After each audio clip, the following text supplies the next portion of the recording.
because for the last 2 weeks, because the moment it opens, it will be disbanded. You hear me? It will blow up. This is what Joe Biden predicted after imposing what he said crippling sanctions on Moscow.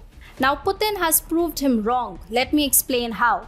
Hi and welcome to TFI Global, the foreign affairs and geopolitical analysis arm of TFI Media Group. I'm your host Tejasvi Malhotra. Let's begin.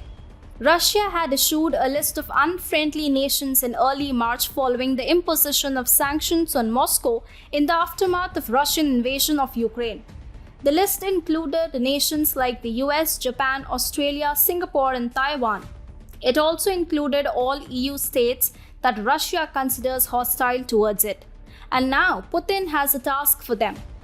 Hey, it's me, Atul. I started this channel.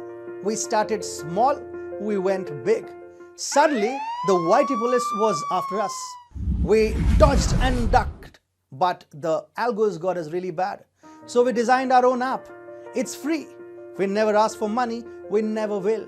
But the droid called us too sensitive and blocked us. We still have an Apple app.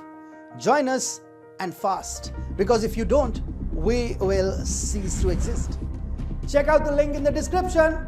Putin is all set to use these EU states, many of whom buy gas from Russia, to shield his nation from the Western sanctions. Putin on Wednesday said in a televised speech that Russia would continue supply natural gas to its European buyers, but with a change in payment mechanism.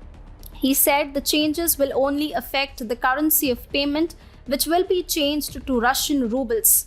The announcement had two major immediate impacts.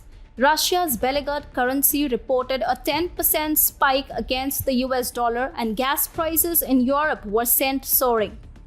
How will this decision help Russia shore up its battered economy? Well, the short answer is in a big way. The current gas trade volume between Russia and Europe is mind-blowing.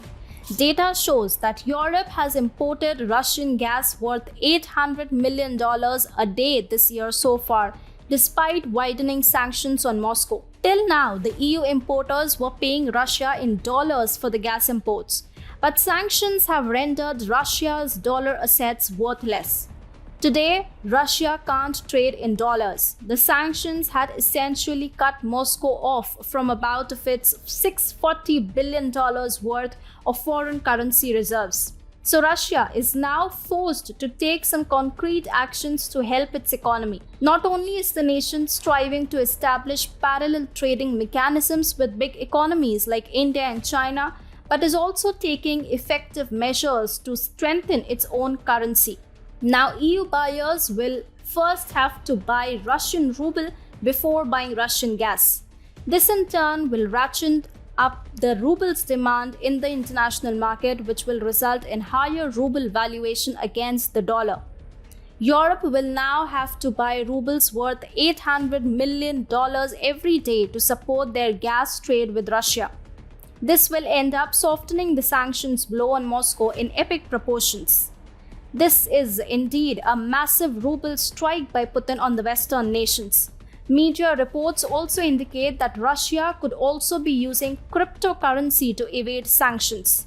The topmost priority of the Russian government at this point is to support the faltering currency. Since the February 24 invasion of Ukraine, the ruble's value against the US dollar has fallen by as much as 40%, from US $1 being worth 76 rubles to 132 rubles. Joe Biden earlier this month had said that the Russian market will blow up due to the crippling sanctions imposed by the West. But considering Putin's massive ruble strike on the West, it is hard to tell whether Biden's assessment of the Russian economy was well grounded or not.